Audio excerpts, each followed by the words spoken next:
Hello mga boss, in this video, pag-uusapan natin yung mga vulnerabilities na nakita sa Appskwela and paano natin siya isosolve. And ano pang hinihintay natin? Let's get started. Alright.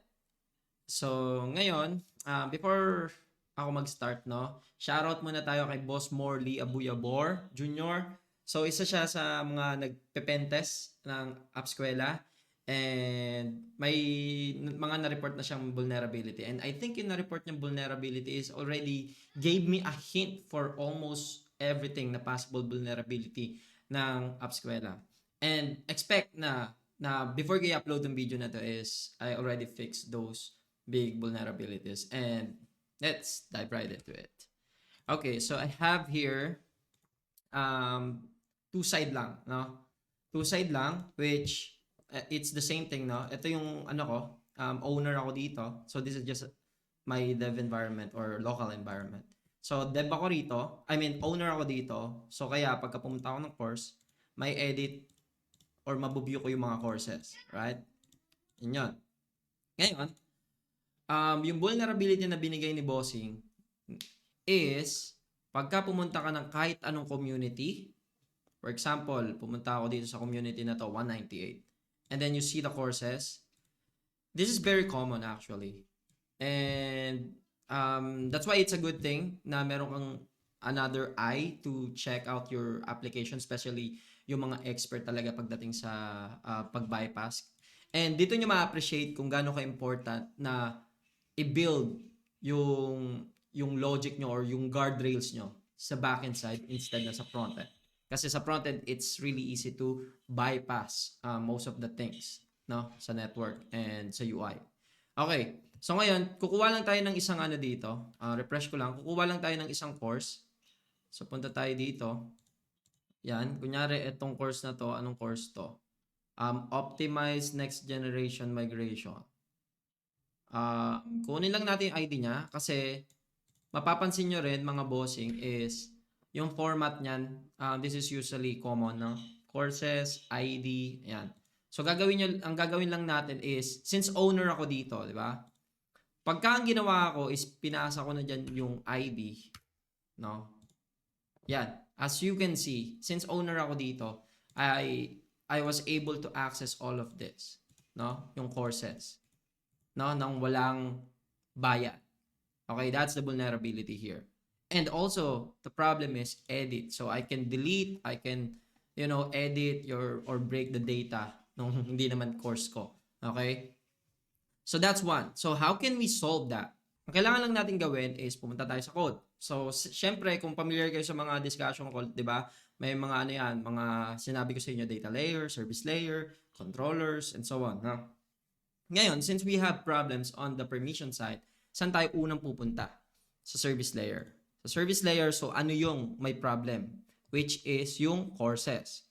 Then sa courses, check na muna natin yung, sige, get lessons muna. Ngayon, mapapansin nyo dito sa akin is, may mga ano ako dito, authorization checks. So the problem is not the authorization check. The problem is, I'm passing group ID as a parameter. So this is the hint na binigay sa akin or na kahit hindi sabihin sa akin ni Boss Abuyabor, no, ni Morley, is eto na yung nagbigay sa akin na hint, no? Nagpapasa ako ng group ID in every service. So, which is, ang pinaka the best na gawin natin to mitigate this problem is to always fetch yung lahat. Kunyari, courses, yung lesson, yung calendar events, to check kung saan sila talagang group nakalink. For example, here in this scenario, since we're just passing group ID, no, nababypass na natin anything as long as yung group ID mo is an owner. Okay? So ngayon, makikita nyo may mga checks ako dyan, di ba? Makikita kung membership mo expired na, kung restricted ka ba, di ba? Ayan, may mga checks naman ako. Ngayon, the problem is this, no? Ginaget natin yung lesson without any checking kung yung lesson ba is for that specific group or not. So to solve this problem, we just need to move this up. Okay? So don't mind my code, no? It's not beautiful, but for me, beautiful code is a myth. Alright, so ang gagawin lang natin is sa taas. Oh, i-fetch muna natin yung lesson. Pagka na-fetch na natin yung lesson, ngayon, dito sa lesson, kasi mga naka-join naman na data na yan, ipapasa na natin dito yung group ID nung lesson na yon.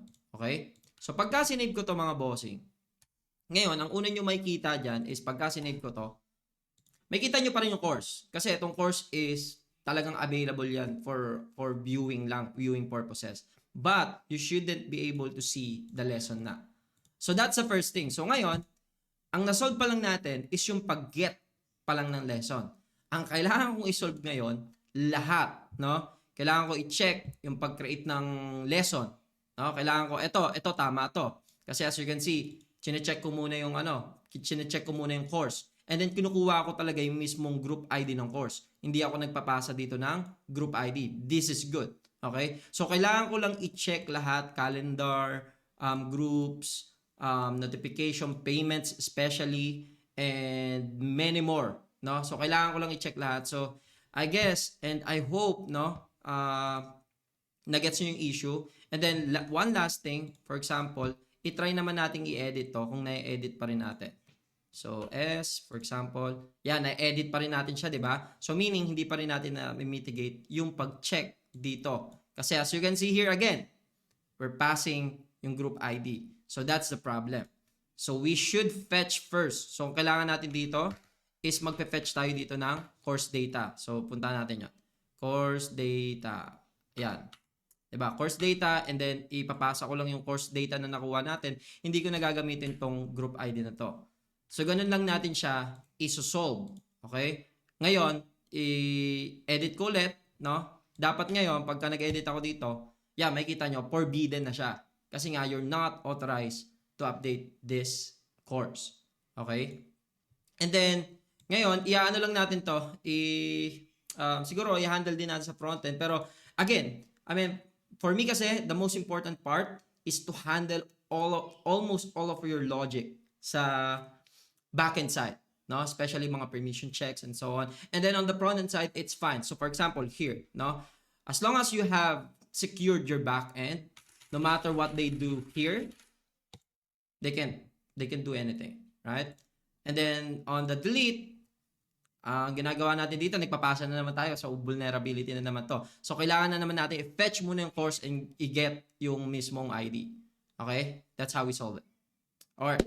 So I hope may natutunan kayo sa video na to. And thank you again kay Boss Morley for reporting one issue, but it basically gave me a hint na ito yung pinaka vulnerability ng Upskwela.